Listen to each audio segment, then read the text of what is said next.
Now you have a transparent government before you. அதை நம்முடைய தளபதி முதல்வர் விஜய் அவர்கள் என்ன நினைக்கிறார், எவ்வளவு பெரிய எண்ணம், இதெல்லாம் நிறைவேற்ற வேண்டும் என்றால் என்ன செய்வது என்று கவலைப்படுகிறார். நீங்க அன்போடு அண்ணா என்று அழைக்கிற, மாமா என்று அழைக்கிற நம்முடைய அரசாங்கத்தை பொறுத்தவரைக்கும் ஒன்று சொல்லுகிறேன். Now you have a transparent government before you. வெளியரங்கமான ஒரு அரசாங்கம் உங்களுக்கு கிடைக்கிறது. அதில் குழந்தை என்பதால் அதிகமாக சிலவற்றை சொல்ல விரும்பவில்லை. மக்கள் விரும்பிய ஒரு அரசாங்கம். அதை நம்முடைய தளபதி முதல்வர் விஜய் அவர்கள் என்ன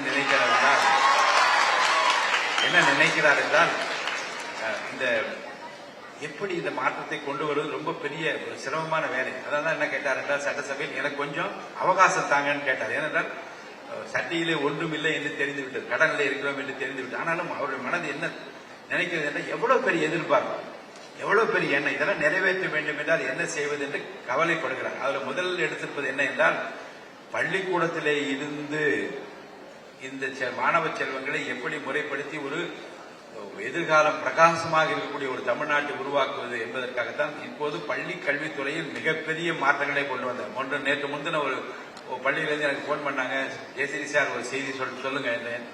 2 வருடமாக என்னுடைய பள்ளியினுடைய அங்கீகாரம் சில காரணங்களாலே தள்ளி போடப்பட்டது, இப்போது வீடு தேடி கொடுத்து விட்டு போனார்கள் என்று சொன்னார்கள். அப்போ மக்கள் விரும்புகிற ஒரு அரசாங்கம் நல்லதை செய்ய வேண்டும். அதில் குறிப்பாக மாணவ செல்வங்களுக்கு பல ஸ்கீம்ஸ் எல்லாம் கொண்டு வர இருக்கின்றார்கள்.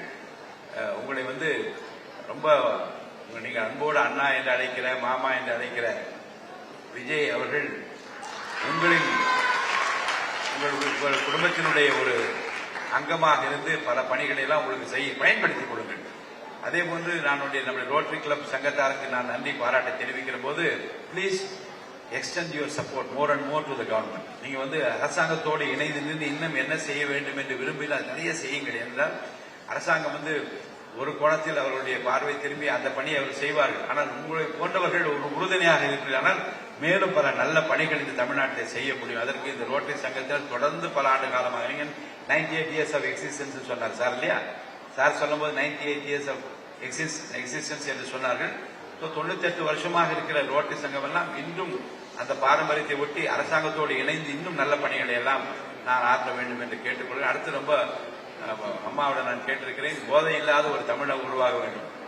பள்ளிக்கூடங்களிலிருந்து குழந்தைகளுக்கு இந்த பக்கமே போகக்கூடாது, போனால் என்ன வரும் என்கிற விழிப்புணர்வு ஏற்படுத்த வேண்டும். அந்த பணியும் நீங்கள் செய்ய வேண்டும் என்று நான் கேட்டு, நம்முடைய மாண்புமிகு முதலமைச்சர் சி. ஜோசப் விஜய் அவர்கள் எடுக்கிற எல்லா முயற்சிகளுக்கும் உறுதுணையாக இருக்கிறது என்று கேட்டு